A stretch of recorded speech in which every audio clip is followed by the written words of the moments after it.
McDonald's employee in ICU with second-degree burns after his co-worker allegedly threw hot oil on him.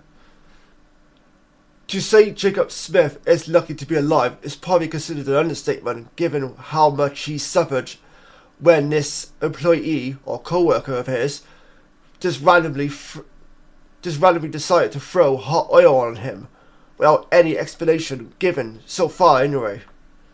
In terms of our motivation, a 50-year-old remains in ICU to treat second-degree burns to the side of his face, neck, right arm and back. As much as I want to be angry or want to hate people and be scared of people, it's just so hard to be when I have so many people showing their love for me, Jacob wrote from the hospital. And fair play to Jacob, because not many people would feel that way, after a disgusting crime has been committed against another human being. So fair play to Jacob for being in high spirits and showing a lot of positivity during this difficult time of his. On Saturday, the 6th of June, Jacob Smith was working as a shift manager at a Northern California McDonald's when he was allegedly attacked by another employee who soon left the restaurant before the police arrived, according to ABC 10, CBS News, and KCRA.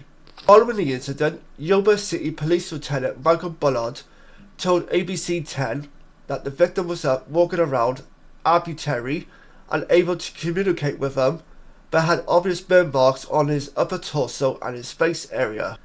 Investigators also stated that the alleged attacker, identified as 23-year-old Junali Bulett, was later found and arrested by the Sutter County Sheriff's Office shortly after midnight local time. So that's great news right there, that they got the suspect in custody, which is fantastic because that means he cannot do any more damage to anybody else. Before Bulett was found, the Sheriff's Office asked for the public's assistance in locating the man as he was considered at risk due to a diagnosis on vulnerabilities. On the 6th of June, the Police Lieutenant Michael Bullard told ABC 10 that the suspect was held to answer on assault with a deadly weapon, mayhem, serious felony assault, resulting in great bodily injury, and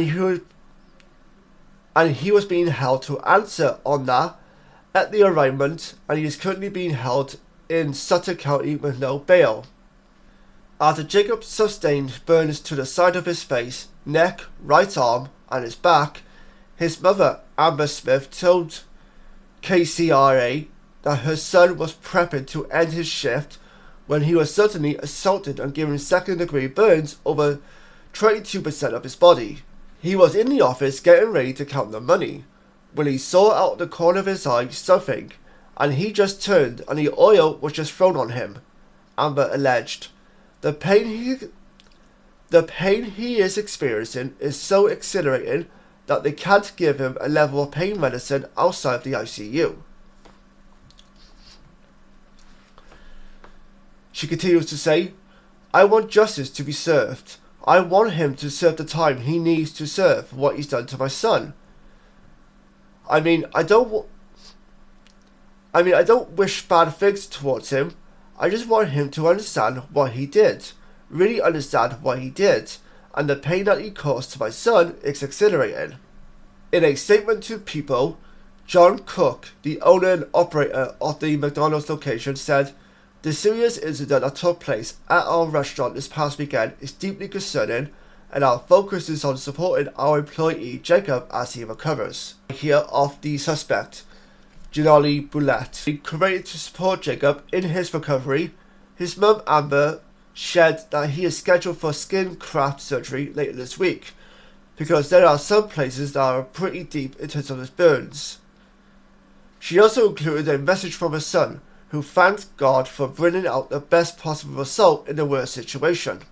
The victim, Jacob Smith, wrote, as much as I want to be angry or want to hate people and be scared of people, it's just so hard to be when I have so many people showing their love for me, Jacob wrote.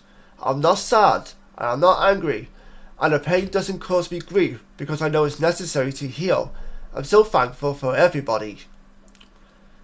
Thank you to God for saving my eye and giving me awesome family and friends, he continued. Thank you to my family for being so incredibly supportive and loving and lifting me up in my time of need. Thank you to my friends who have shown so much care and taken time out of their own schedules to check on me every day. I'm not saying, but thankfully Jacob is still with us, regardless of his injuries. He is on his road to recovery, and he is in the best spirits as he possibly can be given this difficult situation that he's in. It definitely helps that he's got wonderful support all around him. It's good to see that he is in good spirits, he is on the road to recovery, and he continues to be the best version of himself, regardless of his injuries, and regardless of the situation that he was put in. But, as always, please let me know your feelings down below on what you think of this story. Feel free to comment down below, and until next time, take care, stay safe, and I'll see you guys next time. Bye bye for now.